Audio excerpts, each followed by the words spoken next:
felicitar a todos los que me han antecedido en la palabra. Sinceramente, ha sido más, creo que el planteamiento ha sido más práctico, ¿no?, del ámbito escolar. Son 2 años de experiencias vivenciales que evidentemente los enriquecen a todos y por supuesto a mí también.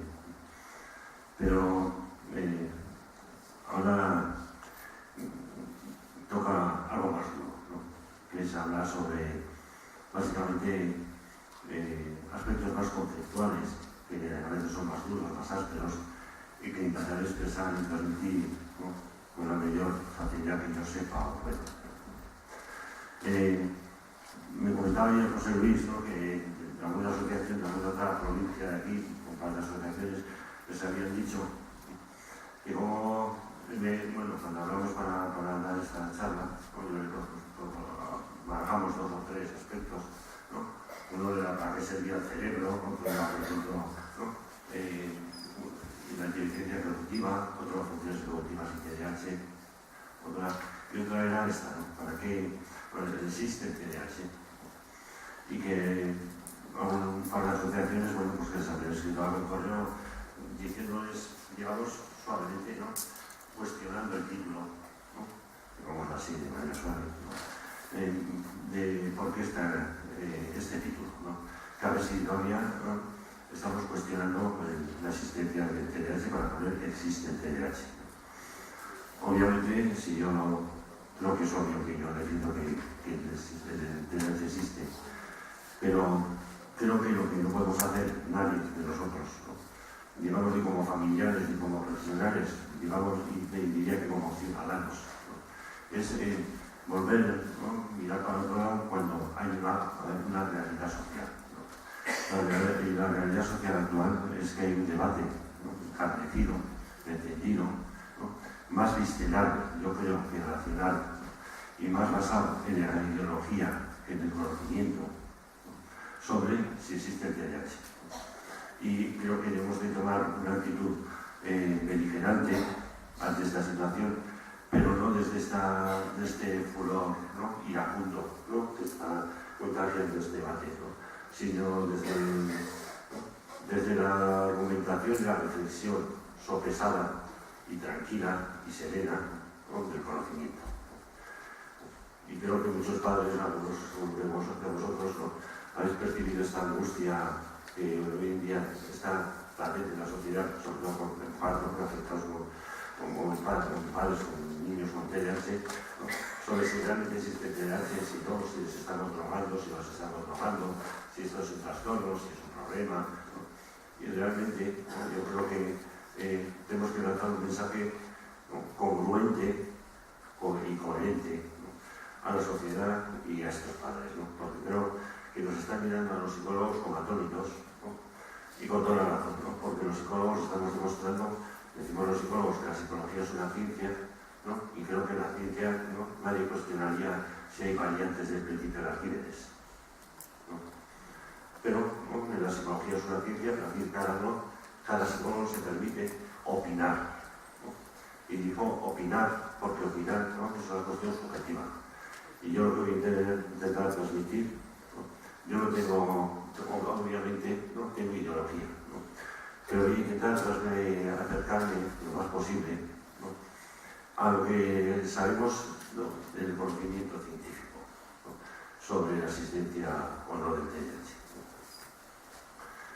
La primera cuestión que se me plantea es si el TDAH es un problema, o si es un trastorno, o si es una enfermedad, ¿no? Pero lo que hice es una revisión conceptual, ¿no?, de la enfermedad y del trastorno. Y entonces la enfermedad, ¿no?, se plantea que para que haya una patología no tenga la entidad, un trastorno tenga la entidad de enfermedad, ¿no?, tiene que tener, y lo veo, es una enfermedad que presenta, además, uno más tiene que presentar síntomas y cambios reconocibles en el cuerpo o bien una causa biológica conocida, o ambos elementos. Es decir, que un síndrome, un conjunto de síntomas, es esencialmente un conjunto de síntomas, ¿no?, pero no tiene por qué conocerse en ese conjunto de síntomas la causa del conjunto de los síntomas. Por lo tanto, la enfermedad y el síndrome se diferencian en esto, pero decimos que es un trastorno por déficit de atención. Por lo tanto, creo que estamos en un planteamiento en el cual utilizamos terminología y muchas veces no reflexionamos sobre lo que la terminología esconde. Cuando hablamos del trastorno, creo que tenemos que consensuar que es un trastorno. Y cuando hablamos de atención, tenemos que consensuar, al menos, qué son alteraciones de la atención. O qué son los procesos, y en principio los procesos atencionales. Para mí, mirad, no es explícito lo siguiente: que cualquiera de nosotros vaya a un psicólogo y a un psiquiatra, y os diagnostiquen algo a vuestro niño y os digan, no, este niño tiene un TDAH. O sea, que tiene pues, un trastorno por déficit de atención. Puede medicarlo o no medicarlo, no voy a entrar en este asunto, ¿no? Pero a mí lo que me parece lícito es esto. Y lo digo sinceramente. Y no por estar aquí porque se lo digo a ellos también. Entonces, yo como padre le diría, o sea que mi hijo tiene un problema, ¿no?, en un proceso o en algo que usted llama atención, ¿no? Tiene un problema de déficit, ¿no?, en algo que usted llama atención. Aunque, entre comillas, una reflexión muy rápida, ¿no? Déficit de atención, ¿no?, le llamamos, es decir, como si le faltara atención. Cuando en el fondo, ¿no?, una pregunta que me cuestiona a veces, ¿no?, si hay tipos de TDAH, ¿no?, en los que le sobra atención. ¿Me explico? ¿No? Es decir, ¿no?, son hiperatencionales, ¿no?, y prestan atención a demasiados estímulos en vez de a los que deberían prestar. Con lo cual, eso es un déficit de atención o un exceso de atención.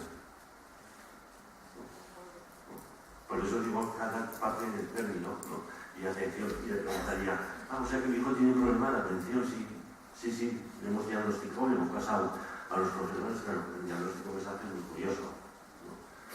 Se pasa los profesores de cuestionario a los padres otros, y aquí a mí me parece que esto es poco riguroso en ciencia, ¿no?, para diagnosticar el TDAH, a base de cuestionarios, preguntando a los padres, ¿no?, y sin abordar, ¿no?, que ahora plantearé, ¿no?, que hay una manera de aportar al niño o al adolescente o al adulto con TDAH y afinar mucho más en lo que le ocurre, en última instancia, ¿para qué? Para ayudarle, ¿no?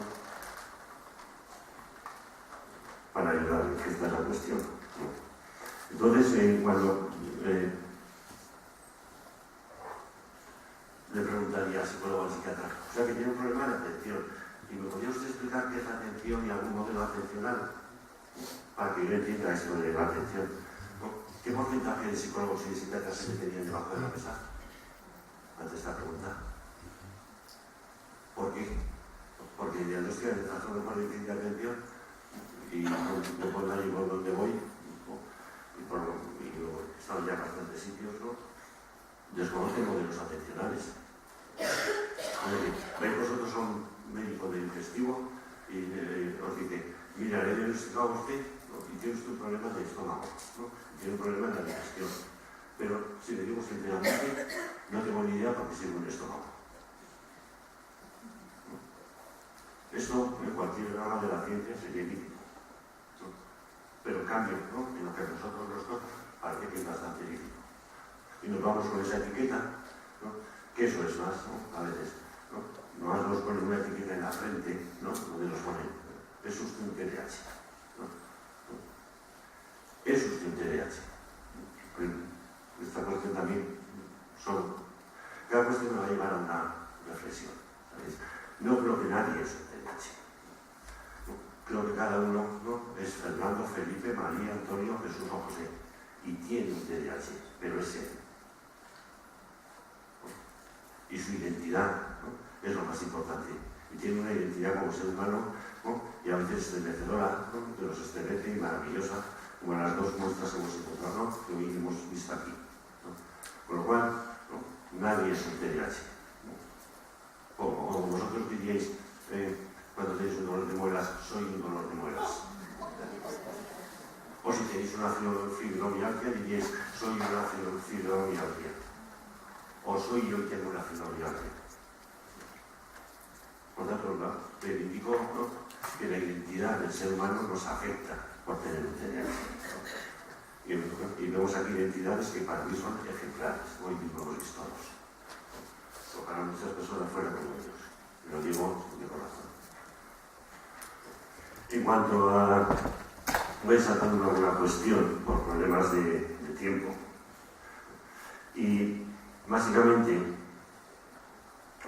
voy a definir lo que es un... voy a definir primero, voy a seguir hablando porque voy a tener que saltar cosas y tengo que ahora seleccionar sobre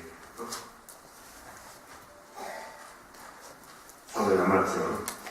Vamos a ver, ¿qué es un trastorno? Y a ver si creéis que el TDAH es un trastorno, ¿vale? Se entiende por trastorno simplemente una alteración, ¿no?, del estado de funcionamiento normal, debido o no a una enfermedad. El ámbito en el que es más frecuente hablar de trastornos es el de la salud mental, ¿no? Un trastorno mental puede ser entendido como un cambio desadaptativo, es decir, produce problemas de adaptación en el sujeto.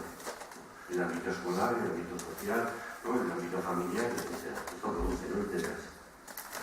Esto nos lo han comentado ellos, ¿no?, y estamos de acuerdo que produce, ¿no?, una afectación diferente. Si no produciría ninguna afectación en ningún ámbito, no sería un problema, ¿o no? Si la conducta sería adaptativa y adaptada, no produciría problemas, ¿no? Y que afecta de alguna manera a los procesos mentales. Bien.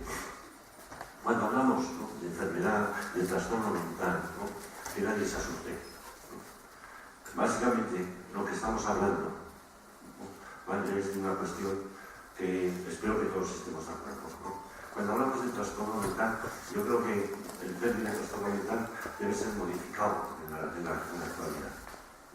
Creo que por el trastorno mental no debe ser entendido, ¿no?, como un trastorno de la mente, como dice su nombre, sino básicamente, y a ver si estáis de acuerdo en esto, yo he planteado, ¿no?, en algunos de mis trabajos, ¿no?, que el problema es que la mente no existe. Es decir, a ver si estáis de acuerdo, que todo proceso mental responde a pautas de funcionamiento cerebral. ¿Estáis de acuerdo? Bien. Por lo tanto, ¿no?, diríamos, ¿no?, que un trastorno sería una alteración, ¿no?, de patrones de funcionamiento cerebral y que produce una disfunción, ¿no?, que de alguna manera se manifiesta en alguna esfera del ser humano, ¿no?, se manifiesta externamente. Y obviamente, ¿no?, el TDAH se manifiesta externamente, porque si no se manifiesta ese problema externamente, ¿no?, ¿por qué le dirían a un psicólogo o a un psiquiatra o a alguien que les ayude, o a un profesional? Sí, ¿no?, si tengo una alteración de funcionamiento cerebral que no tiene manifestaciones observables, ¿no?, es decir, mi funcionamiento es normal, no tendría sentido. Tampoco tenemos que plantearnos mucho, en mi opinión, esto de si ¿no?, es una alteración del funcionamiento cerebral, ¿no?, y si los procesos mentales, ¿no?, son el resultado del funcionamiento cerebral. Realmente, ¿no?, lo que estamos diciendo es, ¿no?, todo proceso mental responde a pautas de funcionamiento cerebral. O si queréis dicho de otra manera, el funcionamiento cerebral, ¿no?, y en este caso la alteración del funcionamiento cerebral, ¿no?, es el resultado, ¿no?, del funcionamiento del cerebro. Esta alteración del funcionamiento del cerebro produce como resultado una alteración del procesamiento mental o del procesamiento de la información en el cerebro. Creo, ¿no?, que cuando hablamos de la mente fuera del cerebro, ¿no?, y que la mente es el resultado del funcionamiento del cerebro, los trastornos, la mente y por ende los trastornos mentales son el resultado del funcionamiento del cerebro, creo, ¿no?, que a veces cuesta aceptarlo, pero a ver si así lo entendemos o consigo transmitirlo mejor a ella. Parece que cuando hablamos de esto es algo raro, pero estuve pensando si podía poner un ejemplo, ¿no?, en nuestro organismo, ¿no?, donde en el fondo podríamos nadie llegaría a esto, ¿no? A ver, vosotros tenéis algún órgano en el cuerpo, ¿no?, que se llame digestión. No. Diríais que la digestión son múltiples órganos que forman el sistema digestivo, ¿no?, que trabajando de manera sincronizada producen, ¿no?, transforman los alimentos, ¿no?, en energía y generan los desechos, ¿no?, y así podemos mantener nuestra supervivencia. ¿Estáis de acuerdo? Bien. sea, la digestión no está en ningún sitio, sino que son múltiples órganos, ¿no? Trabajando de manera sincronizada, ¿no? Para generar, ¿no? Nuestra supervivencia biológica. El cerebro, entonces, y el cerebro diría que son múltiples regiones cerebrales trabajando de manera sincronizada para generar un resultado que llamamos proceso mental. Sí, bien, pues la digestión es el sistema digestivo, lo que la mente es el cerebro.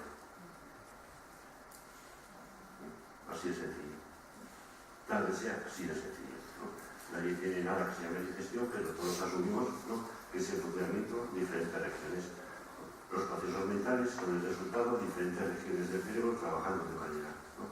Pero hay algunas regiones del cerebro, ¿no?, que no hay una lesión, ¿no?, sino que son disfuncionantes en el TDAH.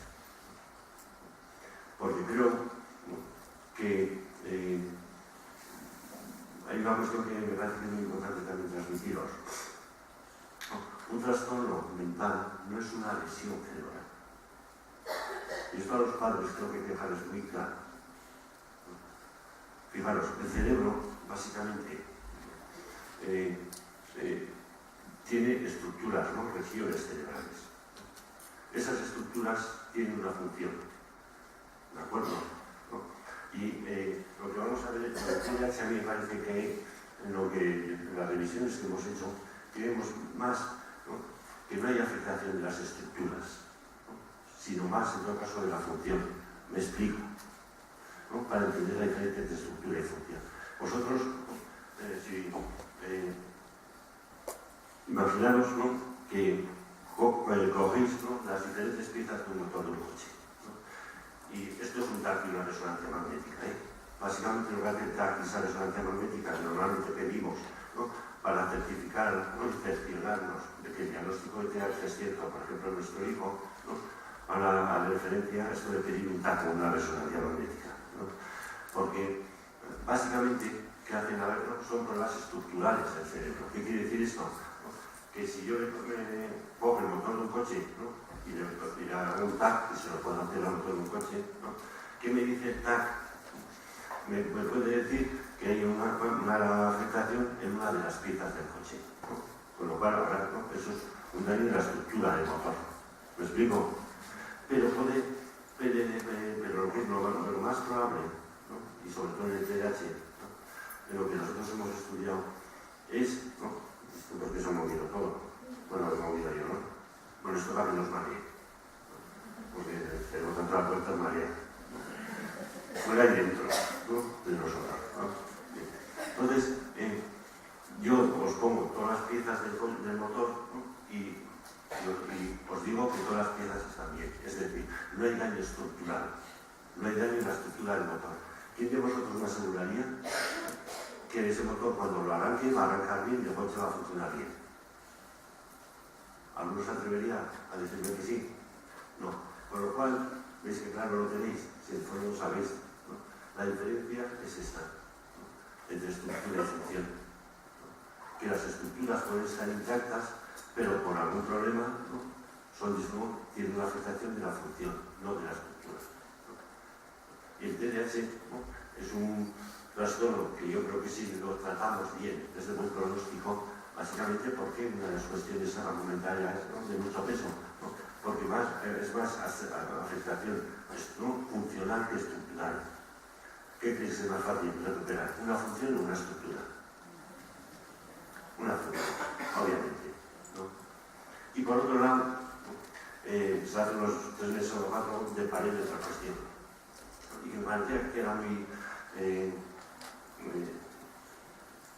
viene muy a colación del TDAH, ¿no?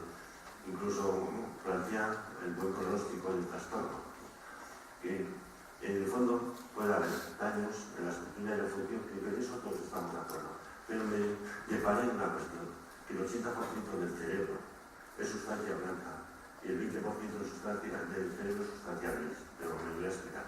La sustancia gris está en la parte más externa del cerebro, en la corteza cerebral, sobre todo, ¿no?, y parte de unas estructuras subcorticales que no voy a entrar. Pero el 20% del cerebro es sustancia gris, es decir, el 20% del cerebro, ¿no?, ¿sabéis qué hace? Procesar información, ¿no?, trabaja con la información. Pero lo maravilloso del cerebro, y lo más inaudito tal vez, es que el 80% del cerebro es sustancia blanca ¿Y sabéis qué es sustancia blanca? Conectividad. Conectar diferentes regiones del cerebro de manera sincronizada. Por lo tanto, ¿qué podemos estar viendo en algún TDAH que alguno de vosotros estaréis pensando en alguno de vuestros hijos? ¿No? Que en el fondo, ¿no?, lo que estamos viendo tal vez ni siquiera sea una afectación ni siquiera de la función, sino de la conexión de dos regiones cerebrales que tienen que trabajar de manera sincronizada y no trabajar. Por ejemplo, ¿no tenéis con alguno de vosotros niños o algunos de vosotros adolescentes, cuando habéis sido adolescentes, no habéis tenido sensación de que vuestra percepción, por ejemplo, la información que recibís visual o respondéis visual, va desincronizada con la percepción auditiva?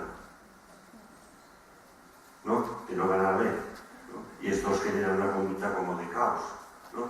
Anárquica, ¿no? Pues entonces, bueno, puede que la percepción visual y la auditiva estén bien, pero no se están sincronizando, ¿no?, de manera que se vayan en paralelo. ¿Me explico? ¿No?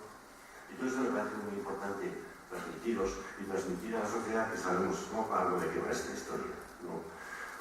Pero creo que para vosotros también es bueno, ¿no? Y siempre digo que no lo digo para tranquilizar, ¿no?, ni tanto soy un demagogo. Siempre he dicho que nunca digo lo que no pienso, ¿no? Siempre pienso, intento pensar lo que digo, ¿no?, y nunca digo todo lo que pienso. O sea, intento hacer malabarismos con esto, ¿no?, para intentarlo. Bien, cuando hablamos del TDAH, ¿no?, y si existe, uno de los argumentos es que no existen biomarcadores, ¿no? Uno de los argumentos, ¿no?, que señalan, ¿no?, los que dicen que no existe TDAH, ¿no?, uno de sus argumentos de más peso, según ellos, es que no existen biomarcadores para el TDAH. Es decir, ¿no?, que no se puede diagnosticar el TDAH, ¿no? No existe TDAH porque no, en una analítica de orina, o en una analítica de sangre, en una imagen, ¿no?, con una exploración del neurólogo, no se puede diagnosticar un TDAH, ¿no? Por lo tanto, no tendría la entidad de trastorno.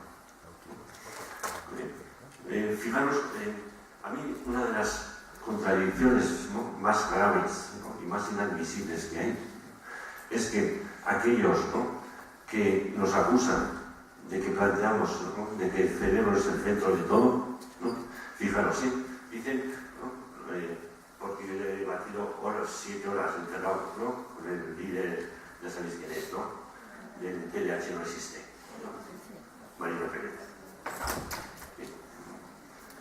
Bien, yo he discutido con él, y fijaros, a ver cómo se puede admitir esto, o a ver si pensáis, ¿no?, que esto es algo, ¿no?, una contradicción muy difícil de sostener. De hecho no consigo rebatirme esta cuestión. No porque yo sea bueno, ¿no?, sino porque esta cuestión es difícil de rebatir. Nos acusan, ¿no?, de ser cerebrocentristas. Es decir, que planteamos, ¿no?, que en el fondo, ¿no?, de cualquier alteración del comportamiento humano, ¿no?, la base está, ¿no?, en disfunciones del sistema cerebral, ¿no? Y ¿cómo podemos ser así y no tener en cuenta, ¿no?, que el cerebro, que el ser humano es mucho más que su cerebro? ¿Vale? Y entonces, ¿no?, ¿cómo se sostiene esta argumentación con decir que el TDAH no existe porque no hay marcadores cerebrales para el TDAH? ¿Veis dentro de la contradicción? Es decir, el cerebro no está todo, pero el TDAH no existe porque no hay nada en el cerebro, ¿no?, que marque el TDAH, ¿no? Pero el TDAH, o sea, la contradicción es insostenible. ¿Lo veis? ¿No? ¿Cómo puedo decir? No creo en que todo esté en el cerebro, pero hay un trastorno que no existe porque no demostráis, ¿no?, porque no tenemos marcadores en el cerebro, ¿no? Tú eres el que más tiene que creer, ¿no?, que el TDAH existe, ¿no?, porque todo no está en el cerebro. Tú eres el que lo argumenta, ¿no?, por lo cual el trastorno podría existir fuera del cerebro, según tú, ¿no? Y en cambio dices que no existe porque no hay marcadores en el cerebro. No lo entiendo. Pues esto es un diálogo de chiquito de la calzada, porque me parece muy poco serio. ¿O no? Un argumento. ¿Veis? Tenemos contrasentido. Bien. En cuanto a la neuroimagen, muchas veces sé que los padres, ¿no? Sobre todo ya cuando tenéis los TDAH son niños, ¿no? Y el primer diagnóstico. Yo creo que a los niños hay que pasarles pruebas, ¿no? Básicamente, que hagamos pruebas neuropsicológicas, y no porque yo sea neuropsicólogo. Yo siempre digo que en mi consulta, yo soy un clínico, yo me dedico a ver pacientes, y mi pasión todavía es ver pacientes. He visto muchos TDAH, muchos autistas, he visto muchos trastornos. En 30 años he visto muchos, ¿no? O sea que no penséis que yo soy un teórico. Mi pasión es ver pacientes, lo que pasa es que no he escrito y luego me llaman a contar cosas que he escrito, sin más, ¿no? Pero lo que hacemos nosotros básicamente, ¿no?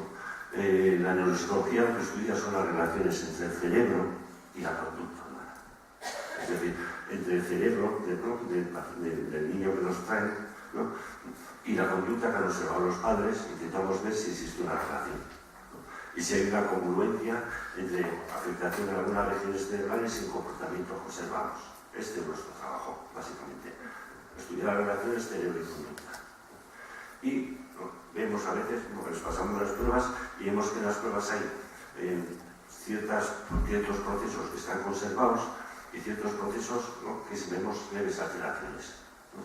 Pero que esos procesos que vemos leves alteraciones son muy congruentes entre ellos. Y además, fijaros, dos cosas, así me explico, son congruentes las alteraciones que vemos y a su vez las alteraciones que vemos son congruentes con la conducta que los padres y el niño nos señalan que tiene, ¿no? Es decir, tenemos una congruencia muy fuerte entre, ¿no? Las pruebas que pasamos y mapean el cerebro y localizamos que hay alteraciones en ciertas regiones cerebrales. Y sabemos que esas regiones cerebrales se encargan de algo, ¿no? Y cuando nos dicen los problemas de conducta que tienen los chavales, coincide, ¿no? Que las regiones cerebrales que hemos detectado en las pruebas son las que se encargan de lo que nos dicen que les pasa. Pero nos dicen los padres para asegurarse, oye, ¿y si hacemos una neuroimagen? Y les digo yo, ¿para qué? Pues para ver si tiene un TDAH. No, pero si ya le estoy diciendo que tiene un TDAH. Pero, ¿para qué quiere usted una neuroimagen? Para asegurarnos. Bien, o sea que si, fijaros, y esto lo digo, no lo digo, lo digo de una manera, digamos, chistosa, ¿no? Pero que en el fondo, ¿no? Para que os deis cuenta, pues esto lo digo por los profesionales y no tengo más que decirlo aquí, ¿no? Me parece que no está bien coherente, ¿no? Es decir, ¿no? Les digo, entonces imagínense, bueno, vamos a ver, vamos a hacer una neuroimagen, vamos a hacer una resonancia magnética, ¿vale? Si el niño tiene una resonancia magnética normal, pero en las pruebas que hemos captado, ¿no? Alteración, y la alteración es congruente con la conducta, ¿no? ¿Qué pasa? Que entonces la imagen es normal, el niño no tiene TDAH. Es decir, ¿no? Fijaros la situación, y lo pongo en situación surrealista, pero para que, es decir, el niño tiene unas alteraciones, ¿no? Nos pasamos unas pruebas, ¿no? Digamos, las pruebas captan las alteraciones, ¿no? La hacemos en una imagen y es normal, con lo cual, aunque parezca, no tiene TDAH, porque la resonancia es normal. Conclusión de esta situación. ¿No? La tautología o la inferencia que se obtiene de esta situación, que me parece absurda y a vosotros me parecerá. Es decir, ¿no? Le decimos al niño, ven Miguel, mira, ¿ves? Esta es tu resonancia, ¿no? Y es normal, ¿no? Y aunque hay pruebas, ¿no? Que hemos captado y en el ámbito escolar y en el ámbito en tu familia y en la escuela ven que tu funcionamiento no es normal, tienes una resonancia normal. Así que tienes el cerebro normal, así que te quieres parar quieto. Y vete de aquí con la fotografía de tu cerebro que es normal y sales de aquí pero curado, pero ya. Porque tienes un cerebro normal, no un cerebro normal, pero que destruirá, ¿no? Así que no sé qué estás haciendo, ¿no? Esto es surrealista, ¿no? Bien, pues entonces, ¿no? La neuroimagen, ¿no? La neuroimagen no es la verdad. La neuroimagen está interpretada con unos por unos profesionales que se llaman radiólogos. Y que, ¿no? Dice, Wasberger dice, las grietas del conocimiento se rellenan con pasta e ideología. Y entre la radiografía, ¿no? y la interpretación del radiólogo, ¿qué hay? Ideología. ¿Cuál es la ideología? El conocimiento que tiene el radiólogo, ¿no? sobre la neuroimagen. Y él informa la neuroimagen. Mira, yo he tenido un paciente, por ejemplo, uno de mis tenido recientemente, ¿no? con un síndrome claramente de lesión del cerebro. Una lesión del cerebro que es el cerebro, tenía un síndrome cerebroso, vamos, de esos del libro.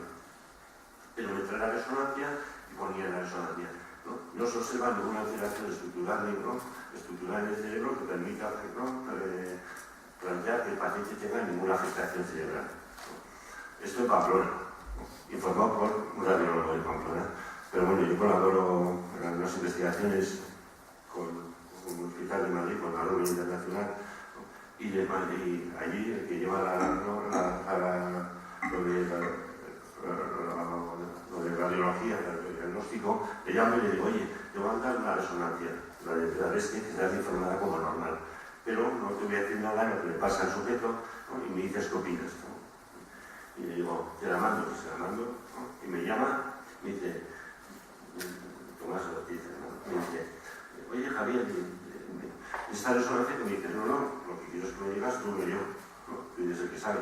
Me dice, si este paciente no tiene cerebros, ni el derecho ni el izquierdo. ¿No? El derecho no lo tiene prácticamente y el izquierdo lo tiene un poco más conservado, pero este paciente es un cerebroso clarísimo. Era la misma neuroimagen.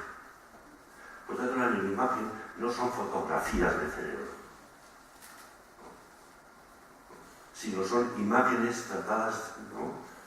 por métodos, ¿no? estadísticos, ¿no? y por procesos de un ordenador que reflejan, ¿no? un cerebro, pero entre el cerebro y lo que nos dicen del cerebro hay un nivel interpretativo, inferencial, del que interpreta la neuroimagen.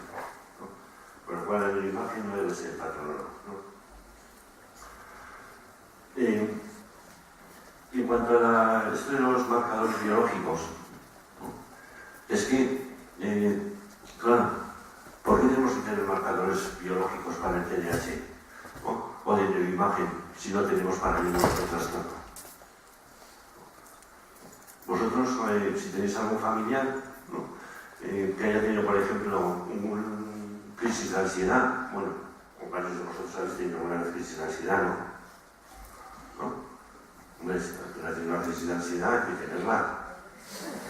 ¿No? Hay que llevar siempre en el bolso un tranquilmacín y un ibuprofeno, o en el bolsillo. Esto hoy en día, vamos, debe ser así. Y el que tiene una crisis de ansiedad se lo pierde. Porque la verdad es que es interesante tener una. Todos los días no, pero que cuando una es interesante. Pero vosotros vais al médico y os diagnostica una crisis de ansiedad y dice, yo voy a mandar una analítica de orina y otra de sangre y te digo si has tenido una crisis de ansiedad. Y además te va a hacer una neuroimagen porque va a salir la crisis de ansiedad, pero vamos, en la neuroimagen se va a ver tu crisis de ansiedad como, vamos, ¿no? más grande que deberéis. ¿Os plantean esto? ¿Os han planteado alguna vez? O tenéis un problema de depresión o de tristeza, un trastorno adaptativo, ¿no? Bueno, y prevalece más sintomatología depresiva, ¿no? Y te dice, te dice vuestro psiquiatra o vuestro psicólogo, pues mira, te va a hacer una analítica de orina que va a salir la depresión, vamos. La analítica de orina pilla las depresiones. Y te va a hacer una resonancia y por si acaso el TAC, que en el TAC también salen las depresiones. No veas que bien se ilumina, ¿no? La tristeza en el TAC. Y así por todos los trastornos. ¿Y qué sabemos? Que no teníamos hoy en día biomarcadores, ¿no? Marcadores biológicos ni de neuroimagen para ningún trastorno, ¿no? Por tanto, no existen los trastornos. Ninguno. ¿No? Con lo cual todos los psicólogos y todos los psiquiatras ven al paro. Y entonces, ¿por qué habría que diagnosticar entonces un trastorno? Por los signos, no por los síntomas. ¿no? Es decir, tendríamos que ir al neurólogo, ¿no? Y esto que te dice, cierra los ojos, ¿no? Y tócate la nariz. Y luego anda por la línea de la baldosa, ¿no? Sin moverte. Luego te va a pegar con un martillo con la rodilla a ver si se mueve. No la pierna cuando te pego en la rodilla. Bueno, estos son signos, es decir, síntomas objetivos, ¿no? Versus síntomas, signos, versus síntomas. Pero todos los trastornos, ¿no? De la índole que afectan al cerebro, ¿no? Se diagnostican mucho más, salvo el Alzheimer, ¿no? O algún trastorno, ¿no? O por ejemplo un ictus, obviamente, ¿no? Cuando tienes un ictus se ve en la imagen, ¿no? O un tumor cerebral, ¿no? Pero los que hablamos de esto, ¿no? Cuando hablamos de trastornos de estos que llamamos mentales, con el matiz que señalamos desde el principio, siempre de lo mental, no tienen signos. ¿No? ¿Qué tienen? Síntomas. ¿No? Es decir, los síntomas es aquello, ¿no? Que se observa en el funcionamiento cotidiano del sujeto y que en el fondo también, ¿no? Lo obtenemos de qué? ¿No? De la información, ¿no? Incluso del propio niño y de sus padres. Y los síntomas en qué se establecen: en la neuroimagen, en la orina, en la sangre, o en una narrativa que se establece entre el paciente, entre el niño o cualquiera de vosotros que va a tener los padres y yo, ¿no? En un relato de la historia, ¿no? En un relato de lo que ocurre, ¿no? En esta narrativa se establece el diagnóstico, ¿no? Y para mí, nunca renunciaré, ¿no? A establecer esta narrativa, ¿no? Con los familiares y con los pacientes de TDAH o de lo que sea, ¿no? Porque ¿qué es esto? ¿No? En esta narrativa que hay, ¿no? Hay aquellos que cuentan su experiencia subjetiva, me cuentan lo que en sus vivencias por dentro, me cuentan cómo viven, lo que sienten, ¿no? Me cuentan cómo son, ¿no? Y si renuncio a eso, creo que estaremos creando, ¿no? Algo que es una de las cosas más perversas, ¿no? Tratar al ser humano como si el cerebro fueran páncreas, o un hígado, o un estómago, pero incluso al sujeto con el estómago mal, no le preguntamos antes de pasar de las pruebas, ¿por qué viene usted aquí? ¿No? ¿Qué síntomas tiene usted? Es decir, digamos, ¿qué experiencias subjetivas tiene usted con su estómago? ¿O no le estamos preguntando esto? ¿No? Cuando le duele, si tiene reflujo, ¿no? Y a partir de ahí empezamos a hacer, ¿no? Las pruebas. Que dicho sea de paso, ¿no? Les llamamos pruebas complementarias y ellos también, ¿no? Si veis un informe, cualquiera de vuestros de un hospital, ¿no? Le llamamos al TAC, ¿no? A la analítica de orina, a la analítica de sangre. ¿No suelen poner, ¿no? Estudios complementarios? ¿Pones todos los informes? Bien, fijaros hasta no los psicólogos y los psiquiatras, ¿no? Si cualquier especialización médica plantea, ¿no? Y sé que juego con las palabras, pero me importa mucho lo que esconden las palabras, ¿no? Si plantean, ¿no? Que estos son estudios complementarios, ¿no? ¿Qué quieren decir? Que complementan, ¿no? Algo que es lo principal, ¿o no? Algo que es lo principal y algo que es lo complementario, ¿no? Porque si no, ¿por qué no pone estudios determinantes? Porque complementan, ¿no? Me ayudan para complementar y planificar el diagnóstico, pero no son determinantes, son complementarios. Y nos están pidiendo que en el TDAH, ¿no? Con la analítica de sangre y tal, ya no solo sean estudios complementarios, sean determinantes. ¿Nos parece que todo esto ya empieza a sonar todo ya a que no sé si estamos aquí hoy en Valladolid o en Matrix? Porque esas contradicciones son para mí muy difíciles de sostener. En cuanto a TDAH, ¿no? Básicamente hay una cuestión que también me ha interesado mucho, ¿no? Sobre, ¿no? Los trastornos, ¿no? Y entiéndase siempre la palabra trastorno, ¿eh? Luego no que no se me malinterprete de la perspectiva médica. Yo no soy un médico, yo soy Javier, luego soy psicólogo y después neuropsicólogo en este orden. Aquí en mi consulta y en todos los sitios. Por lo tanto, ¿no? Que no se me interprete como determinista biológico, ¿no? Pero de alguna manera, una cosa que me interesa mucho es que el cerebro humano no se ha modificado nada en los últimos 50.000 años. ¿No?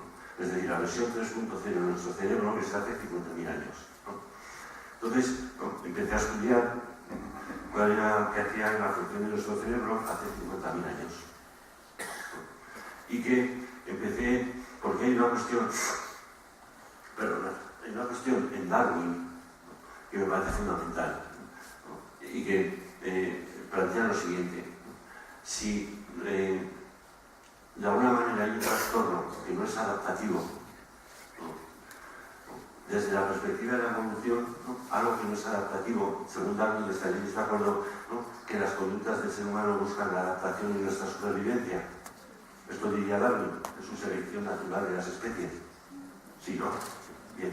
Entonces, ¿no? Si hay un comportamiento que es desadaptativo, ahora vamos a ver, estamos hablando aquí del TDAH, vamos a poner, si el TDAH es desadaptativo, ¿por qué no se ha extinguido? Porque si no se ha extinguido, iría en contra de los principios de Darwin. ¿O no? Al no ser, ¿no? Que es lo que nosotros empezamos a buscar, era, ¿no? Que el TDAH tuviese un carácter adaptativo. Pero antes que vivíamos en grupos de 150, ¿no? Y empezó la desertización y no había alimentos para todos, lo que llama Dennett, empezó la lucha que Daniel Dennett ha llamado la inexcusable competitividad en el mundo de las cosas vivas. Es decir, empezamos a competir, ¿no? Por el alimento, ¿no? Pero sabemos que cuando había grupos de más de 150 no había ya alimentos para todos. Y unos 90, ¿no? Se iban, ¿no? 90 a 100 se iban del grupo de 150, ¿no? Liderados por un líder, ¿no? En busca de la tierra prometida, es decir, ¿no? Un lugar donde asentarse con nuevos recursos. ¿Por qué no se quedaban 75 y se iban 75? Porque, ¿no? Había otros grupos buscando, ¿no? Recursos como tú para asentarse. Y además, no sabes si vas a encontrar, ¿no? El sitio donde asentarte, sea 200 o 300 kilómetros de donde estás o a 8.000. Con lo cual, ¿no? Varios es muy probable que mueran, ¿no? En la búsqueda de la tierra prometida, en el camino. Es probable, ¿no? Hace 50.000 años, ¿o no? Bien, por tanto, para que los grupos se queden equiparados, se tienen que ir 100 y quedar 50. Porque al sitio nuevo, ¿no? Se estimaba que llegarían unos 60 de los 100 que partieron, ¿no? Entonces, lo que empezamos a buscar era, pensamos, que el ser humano entonces, y esta es una diferencia fundamental, el ser humano entonces basaba su supervivencia ¿en qué? En la cooperación, en la colaboración entre todos ellos. Todos ellos eran uno. No eran como le decimos ahora a los niños, ¿no? Y ahora a los mayores, ¿no? Y le decimos a los niños, ¿no? Tienes que ser tú. Esto yo os aconsejo que dejéis de decirlo. No tienes que ser tú, tienes que ser nosotros, ¿no? Porque entonces, ¿no? Tú eras nosotros, ¿no? Y para la supervivencia, ¿no? Prevalecía la supervivencia y la colaboración del grupo sobre mí mismo, ¿no? Es decir, era más importante, ¿no? Llamamos la perpetuación de los genes de mi grupo, ¿no? Que la perpetuación de mis propios genes, los míos, porque los genes de mi grupo también eran mis genes. Esta es la idea de Darwin, una de las ideas más revolucionarias de Darwin. Entonces, empezamos a revisar y dijimos, bueno, se van 100. Y empezamos a revisar la psicopatología por poneros un trastorno. Por ejemplo, ¿no? Si fuerais 100, os llevaríais en el grupo de 100 a 2 psicópatas. ¿No? Yo sí. ¿Para qué? ¿No? Porque nosotros tenemos empatía, ¿no? Nos ponemos en el lugar de otros y más si son de nuestro grupo o de nuestra familia. Imaginaros que vamos andando por la selva buscando los recursos y 4 caen por un terraplén, ¿no? Y acaban heridos gravemente. Vosotros, ¿qué haríais? ¿Os los dejáis allí o os los llevaríais con vosotros? ¿Os lo llevaríais? Bien, eso es altruismo, ¿no? Aunque yo no creo en el altruismo, ¿eh? Yo defino el altruismo como un tipo de egoísmo del que se benefician los demás, ¿no? Pero bueno, ahora no tengo tiempo de explicar esto. Pero bien, os lo llevaríais porque si no, la respuesta es por lo mal que os sentiríais si os dejabais allí, ¿o no?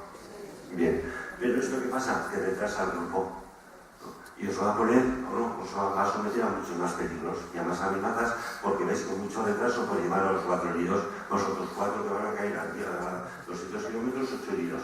Al final vais a acabar con 20 heridos, ¿no? Sois grupo muerto. Entonces, los lleváis a los dos psicópatas y como estos no tienen empatía, dicen, ¿qué pasa? No, aquí 4 heridos. Cogen una piedra, la aplastan en la cabeza y dicen, ¿qué? ¿Seguimos? ¿Algún problema tenéis o qué? Por lo cual ellos, como no tienen empatía, no se ponen mal de los demás, los matan, pero vosotros os vais tan tranquilos, ¿no? Os liberan del sentimiento de culpa, podéis avanzar mucho más deprisa. Y hemos hecho así, ¿no?, el sentido de cada uno de los trastornos para el grupo, ¿no? Y cuando llegamos a los TDAH, ¿no?, vimos que en el fondo a los TDAH, ¿no?, como a todos, les debemos muchísimo y les tenemos que dar las gracias tal vez a que nuestra especie sobreviva, ¿no?, y nuestro grupo sobreviva, ¿no? Sabemos, parece ser que había, ¿qué porcentaje se calcula hoy en día que hay de TDAH por cada 100? ¿O un 8? Un 6, un 8, ¿no? Bien. Antes ha dicho un 8, ¿no? Se ha llegado hasta el 9, entre 6 y 9. ¿Estamos de acuerdo? ¿No?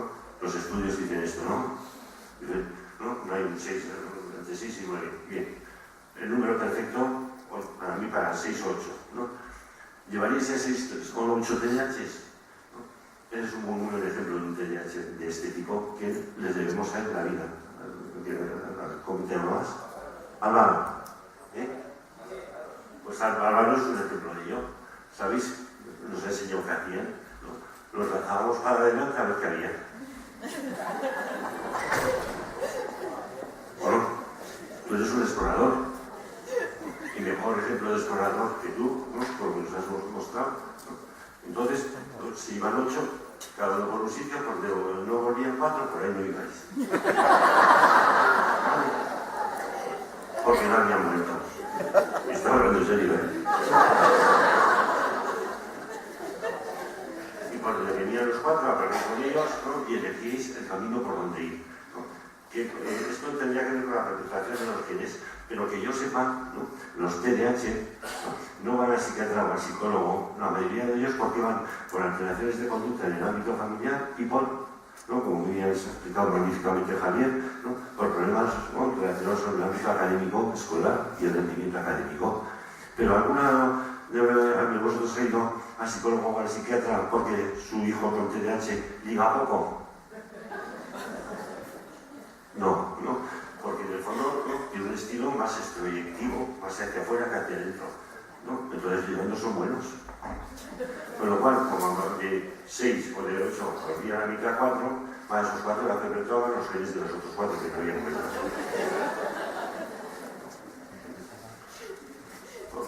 Acá a ti te va bien llegar, Álvaro. Bastante bien. Tienes cara de que sí, venga.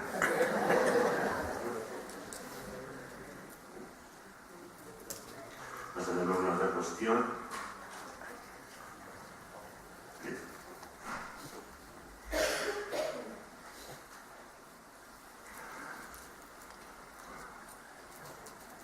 Cuando hablamos, voy a plantear algunas otras cuestiones que me parecen importantes. Voy saltándome algunas por el problema del tiempo, ¿no? Y porque para luego, aunque sea un cuarto de hora, para sentar todos aquí, no los que los anteriores, ¿no? Porque había media hora por cosa, pues al menos 20 minutos o cuarto de hora, entonces me tengo que saltar ciertas cosas, ¿no?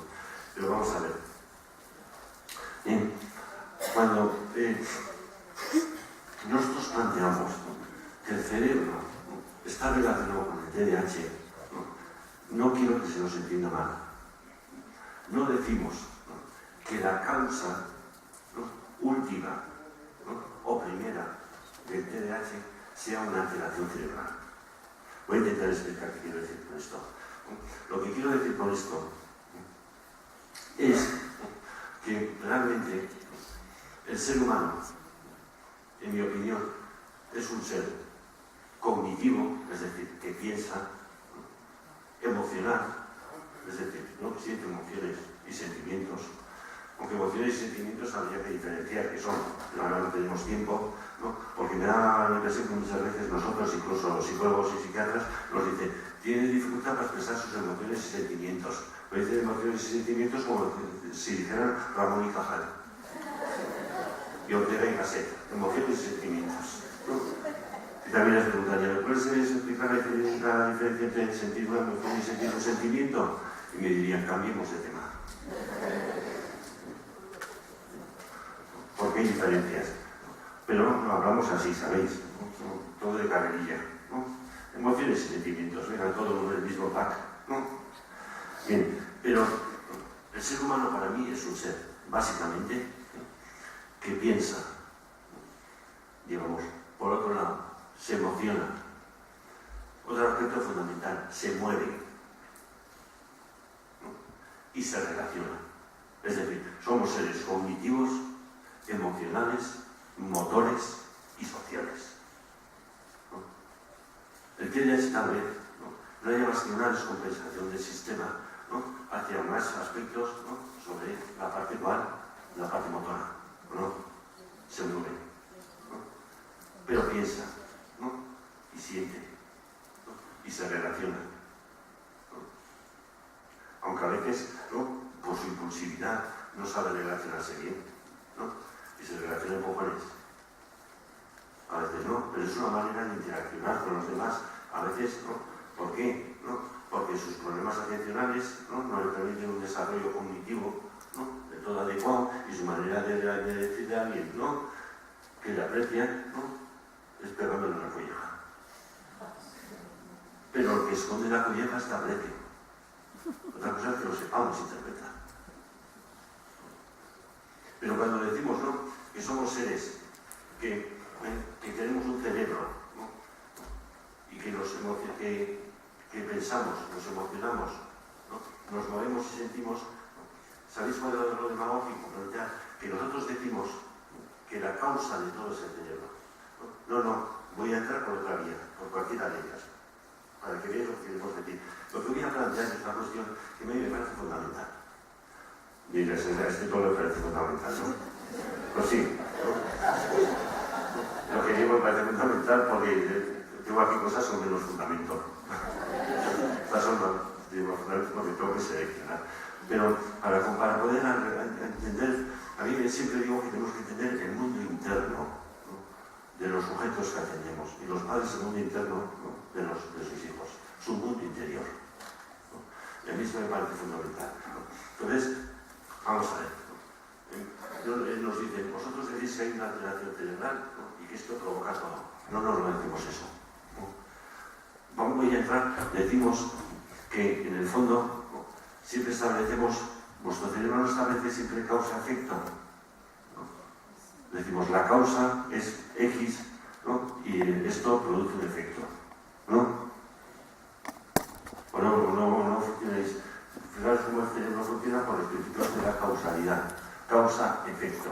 De tal manera que pensamos, ¿no?, que si algo ocurre primero y después de ocurrir eso, inmediatamente ocurre algo, ¿no?, lo más probable, no piensa así nuestro cerebro, que lo primero haya causado lo segundo, ¿o no? Piensa así nuestro cerebro. El cerebro nuestro es así. En el fondo, supersticioso. Porque establece estas relaciones, pues pertenece más a la ciencia que a la superstición. Aunque muchos, ¿no?, los que nos dedicamos a la pretendida ciencia, aplicamos las leyes de la causalidad. Por ejemplo, una muy típica. ¿Cuántos psicólogos os dicen, psicólogas, y yo soy psicólogo, ¿no?, os dicen que primero se piensa y después se siente? Y que controlando los pensamientos, controlaréis los sentimientos. ¿Cuántas veces os han dicho esto? ¿No? Esto es mentira. Es mucho más fácil que primero sintáis y luego penséis, ¿no? Y que no se pueden controlar los pensamientos, no se pueden controlar las emociones con los pensamientos. ¿Por qué? Porque sabemos cómo está diseñado el cerebro y sabéis que ocurre en el cerebro. Esto es muy importante también, ¿no?, para vuestros niños con TDAH, ¿no?, que cuando se activan emocionalmente les decís autocontrol. Y una vez autocontrol. A ver si vosotros tenéis autocontrol, porque a lo mejor sabéis qué estamos haciendo, ¿no? Estamos pidiendo a los TDAH algo que nosotros no podemos hacer. Esto es algo que me apasiona y solo voy a poner algún aspecto, ¿no?, sobre algo que nosotros no podemos hacer. Les pedimos que controlen, ¿no?, su activación emocional, que les lleva, ¿no?, a una activación impulsiva a través del pensamiento, ¿no? Entonces sabemos que la activación emocional está en los sistemas del cerebro, no unas estructuras que llaman sistema límbico, las emociones. Y las emociones, se controla el pensamiento, la razón, está en el córtex prefrontal. Como su nombre indica, está aquí, en la frente. Está aquí, ¿no? Aunque a algunos parece que no en la frente aquí. Pero está en la frente. Entonces decimos que controlen los sistemas emocionales con la frente, con la región frontal. ¿Vale? Pero los trabajos de Ledoux y todos los posteriores a Ledoux en 1994, que demostró que las vías que van de los sistemas emocionales al córtex prefrontal, con el que le decimos al TDAH, que controle sus impulsos, son riquísimas, pero no son bidireccionales.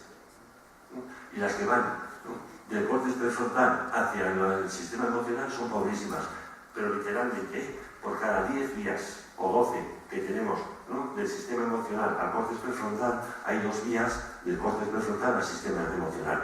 ¿Qué están diciendo el diseño cerebral? ¿Qué os está gritando? Os está diciendo, no puedo controlar con el pensamiento las emociones, a no ser que haga un sobreesfuerzo tremendo, ¿o no? Bien. Y esto le pedimos a ellos, pero a ver si podéis hacerlo vosotros. A ver qué tal os sienta, ¿vale? Porque me parece que a veces tenemos que vivir algo que pedimos a los demás con tanta naturalidad que lo hagan y damos por hecho que nosotros lo hacemos. Pero no lo tengo tan claro. A ver qué pasa, ¿eh? Por ejemplo, llegáis activados emocionalmente a casa. ¿A veces llegan a casa enfadados? Sí. Bien, vosotros, os voy a pedir que vosotros lleguéis enfadados a casa. Pero es un portazo y decís, por ejemplo, ya estoy harto o harta, ya estoy harta, venga, ya estoy harta. Esta compañera de trabajo siempre me está fastidiando. Desde el primer día que vi que entré a ese trabajo ya vi que no le caí bien. En el fondo es una mediocre y sabe que yo soy mejor. Y no sabes qué faena me ha hecho hoy en el trabajo. Ahora tenéis un lóbulo frontal en casa que vuestra pareja, vuestra amiga, vuestro amigo. Este es el córtex prefrontal. A ver qué tal os sienta. Oye, pero no te pongas así, ya sabes cómo es. Esto sí, ¿os tranquiliza o se enfada más? ¿Qué pasa? ¿Se enfada más? Sí, bien. Pues ahí tenéis a vuestro sistema frontal controlando las emociones. Ya veis que bien. Siguiente respuesta vuestra, porque eso ya os ha tocado más las narices. O sea, que en el fondo se está poniendo de su parte o qué. Respuesta del cognitivo. Oye, cariño, ¿no te das cuenta que estás teniendo una distorsión cognitiva? Y entonces esto de decir, menos mal que me lo has dicho, qué paz. Os vais llorando a la habitación diciendo, ya veo que no me entiendes. Esto estamos pidiendo, Es decir, ellos, cuando está enfadado, está activado. ¿Habéis sentido alguna vez alguna emoción en el cerebro vosotros? Para llevarlo a Pamplona a estudiar. ¿Todas las emociones dónde habéis sentido? En el cuerpo. ¿Vale? Bien. Entonces, él viene activado desde el cuerpo, las emociones en el cuerpo, de abajo a arriba, donde hace las interpretaciones. Y vosotras intentéis controlar el sistema de arriba a abajo. Además, por cada 10 vías están subiendo con 2 vías que van de arriba a abajo. ¿Cómo se va a controlar? Si vosotros no podéis controlaros, ni yo tampoco. Ahora voy a intentar que os controléis, voy a entrar de abajo a arriba. Y voy a utilizar eso que llamamos las neuronas espejo, que todos habéis oído hablar. ¿De acuerdo? Entonces voy a entrar de abajo a arriba. Portazo. Ya estoy harta. Esa compañera de trabajo no hace más que fastidiarme. Desde el primer día que fui, ya veo que no le caí bien nada. ¿Por qué? Porque es una mediocre y yo soy más lista, y en el fondo sabe que de alguna manera un día le voy a poner en evidencia por mi trabajo, y no sabes qué faena me ha hecho en el trabajo. Respuesta del que está ahora, pero va a entrar de abajo arriba. Es decir, va a utilizar la empatía, no la condición. Esa, ya estoy harto, nos está marcando la vida a los dos. A ver si un día le pillamos un paso cebra y nosotros un accidente. ¿Esto os tranquiliza? Sí. ¿Se os tranquiliza? Solo romper una piedra en el paso cebra, ¿Os tranquiliza? ¿Sí o no? Sí, os tranquiliza, ¿Y qué le decís? Ay, gracias por apoyarme. ¿Sí o no? ¿Por qué? Porque en el fondo el otro sistema sistema, yo siempre he dicho, ¿no?, que el sistema cognitivo, ¿no?, habla, mientras que la empatía, es lo que estoy hablando ahora, ¿no?, escucha. Digo, ¿no?, que de alguna manera, ¿no?, la parte cognitiva, que es más simpática que empática, ¿no?, busca el contacto físico para tranquilizarte, que yo solo te digo, ¿por qué me tocas? Pues si no me conoces, ¿no? Pero en cambio, la empatía, ¿no?, os miráis a los ojos y cuando ves que los ojos del otro, fruto de la tristeza o del enfado, ¿no?, se ponen, ¿no?, de manera, se salta una lágrima, ¿no?, tus ojos solo con mirarlos se ponen vidriosos, ¿no? Y digo, ¿no?, que cuando utilizamos los sistemas cognitivos, ¿no?, intentamos que dos cerebros se conecten, pero no notamos mucha conexión. En cambio, cuando empatizamos, ¿no?, que notamos que nos engancha, es como si un gancho nos engancharía a los dos de la boca del estómago y nos uniera y parte de mi emoción se la quedara al otro. ¿Pero dónde? En la boca del estómago. ¿O no lo sentís ahí? En las emociones. Esa es la diferencia entre ser un cognitivo y ser un empático. Ser un sistematizador, ¿no?, que cree que el cerebro es como un ordenador, o ser un empatizador, donde sabe, ¿no?, que el cerebro nunca será como un ordenador, porque un ordenador no tiene sistemas emocionales, y nosotros no solo pensamos, sentimos, ¿no? Esta es la clave. Y lo que decía antes de entrar de la causalidad, que no se me olvide, yo digo que el ser humano no es causal, es circular. ¿Qué quiero decir con esto? Decimos cerebro, ¿no?, pensar, he dicho, emoción, conducta, relaciones. Voy a entrar por cualquiera de ellos para explicarme qué es la circularidad, ¿no? Ya pronto voy terminando. ¿Qué es la circularidad? ¿No? Voy a entrar, por ejemplo, por los sistemas emocionales. Entonces, vamos a ver. Con los sistemas emocionales os digo, vosotros, ¿no?, tenéis una afectación, ¿no?, tenéis un problema emocional, ¿no?, pues ansiedad, tristeza, miedo, ¿no? Esa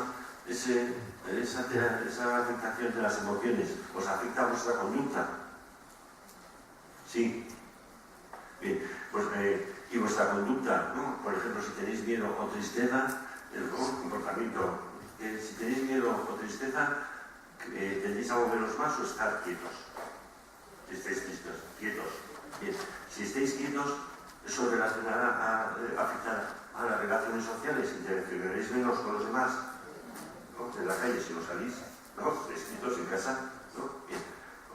Esta afectación, este empobrecimiento de las relaciones sociales afectará al cerebro social, a nuestro cerebro. Esa afectación en el cerebro que se produce con esto afectará a ciertas funciones cognitivas. Sí. Estas afectaciones de ciertas funciones cognitivas, fruto del empobrecimiento, ¿no?, de que no estoy recibiendo estímulos del ambiente para enriquecer el cerebro, me afectarán a mis emociones. Y mis emociones afectarán entonces otra vez a mi conducta.